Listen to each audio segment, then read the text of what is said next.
Josh Brewster joining us here to talk about Buffalo and more. How about that record, Josh? How are you? Pretty good. Well, one of the biggest turnarounds we've witnessed in many years, and it's one that comes with like 14 years of non-playoff baggage. True. So, there's a lot going on there, and it's truly surprising on a number of levels.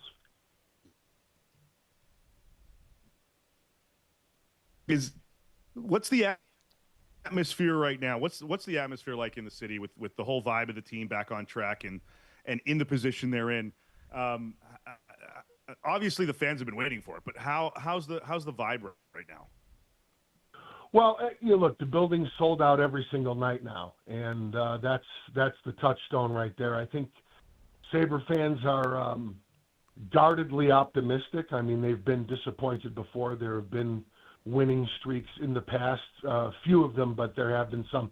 It's interesting. The whole thing turns on a dime here. It's something that happened within about a week. No. I'd say about 15 games into the season, something like this. And all of a sudden, they go from being a perimeter team that's passing up shots and indecisive, looking very, they're a young team. They're looking very young.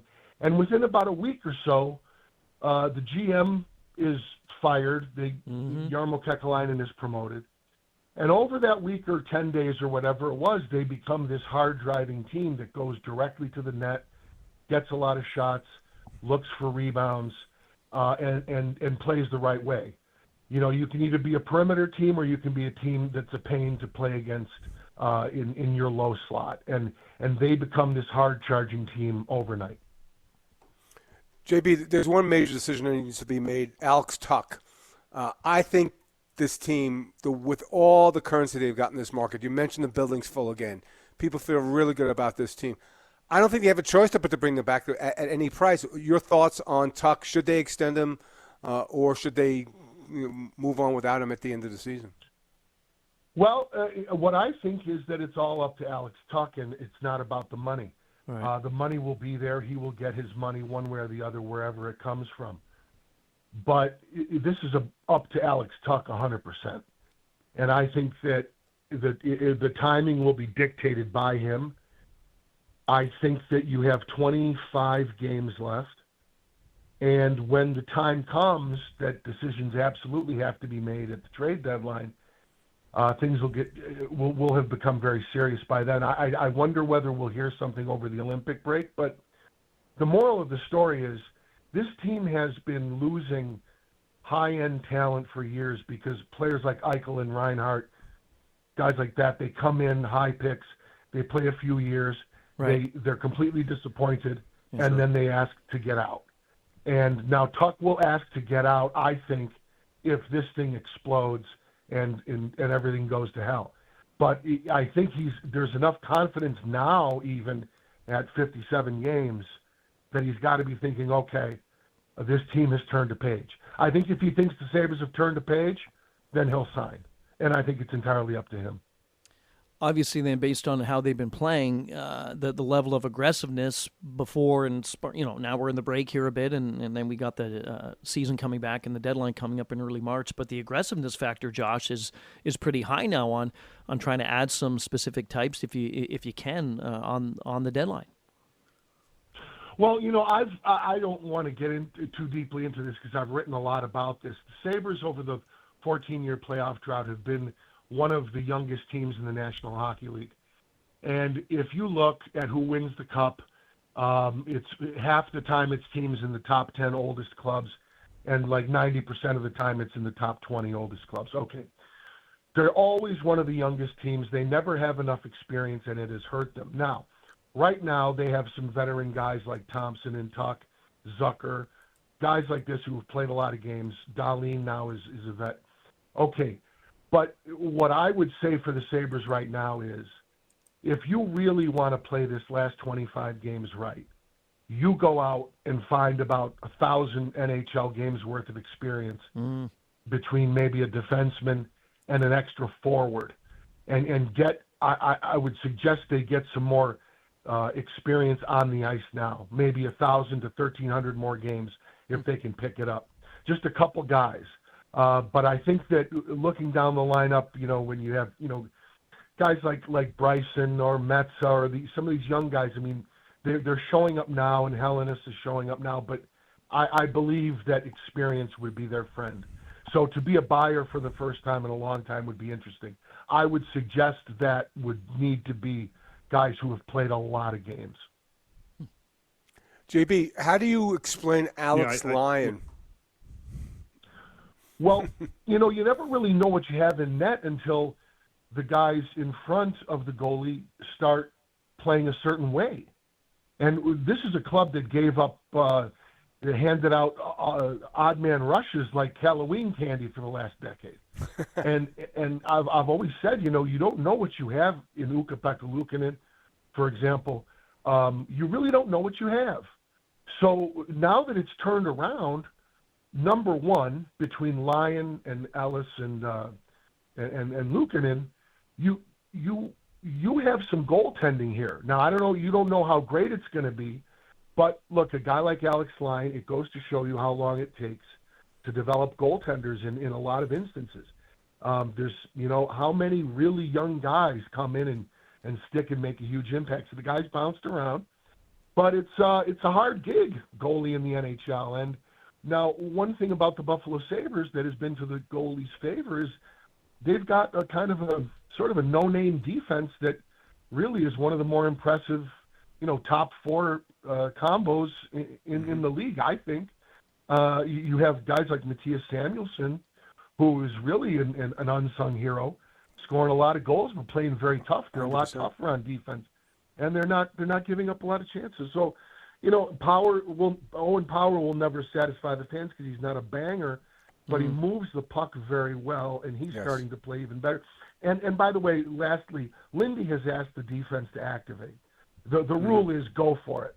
So that's really helped them as well. Josh, you talked about, so obviously this team, and I agree with you, this team bringing in some veteran presence for a playoff push here. And you mentioned some of the young guys that have really contributed. One guy especially, for me, that's really stood out, and I guess fans owe Kevin Adams a bit of a apology, or at least thanks, for the parting gift by bringing in Josh Doan and Michael Kesselring. Josh Doan has been, I think, exceeding expectations to this point, at least this season. Just your assessment of his play. He's got 18 goals, 21 assists on the season. What have you seen from him? And obviously he's got that big extension in place. Well, I'll tell you what. The apple doesn't fall far from the tree, and that's what you want because you need Shane Doan. Yeah. If you need guys to play in the front of that net. There's a reason Corey Perry plays on the Kings and why every contender wants him. Look where he plays. Look where Josh Doan plays. Look what his father did. It's unfortunate he played on the West Coast, and I will tell you this. I watched a lot of Shane Doan's career to the point where I will tell you I have a son named after him. I held him in such regard. This is the kind of player you want. He's absolutely tenacious. He's got the kind of mentality that he's willing to do anything, whatever the team needs, whether it's grinding, whether it's shooting, whether it's going to the net, playing D. Josh Doan is ready to do it. And Kevin Adams made a few good deals for sure. The absence of experience, I think, transcends a number of general managers. But Doan is an emerging star. They paid him. He's happy here. I know Shane is working for the Leafs, so he's in Toronto a lot. He comes down to Buffalo a lot. But Doan is the kind of guy you can build a team with. And you asked me about Alex Tuch. Mm-hmm. And quite honestly, if I'm Alex Tuch, I'm looking at not only Tage Thompson, but I'm looking at Josh Doan now and saying, if I'm going to stick around for another half dozen years or so, these are interesting players who are younger than me.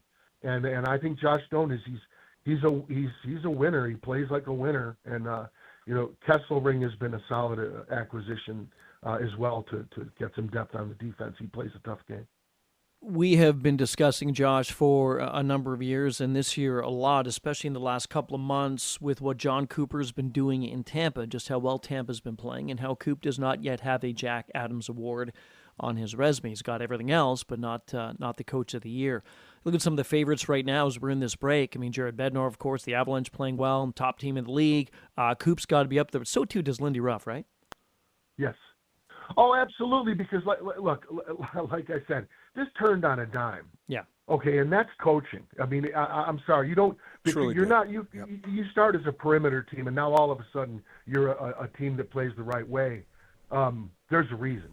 Right. And I also wonder. You also wonder about, backroom conversations possibly between Lindy and guys like Zucker and Thompson and Talk, saying, you guys got to lead. Who knows what they talked about. But this is leadership, and I would say you'd have to consider Lindy for another Jack Adams. I mean, it's funny, despite all the Sabres' troubles, I would look over and say, look, Lindy never won a cup, but it's interesting that this is a guy who's coached like 1,900 games. Right. It's not that complicated a game. And remember, look, Jack Adams, John Cooper has deserved like 5 of them by now, but I remember, Yeah. I think in the NFL, Andy Reid never won one. So what does any of this mean? Yeah, that's true. It's a good comparable.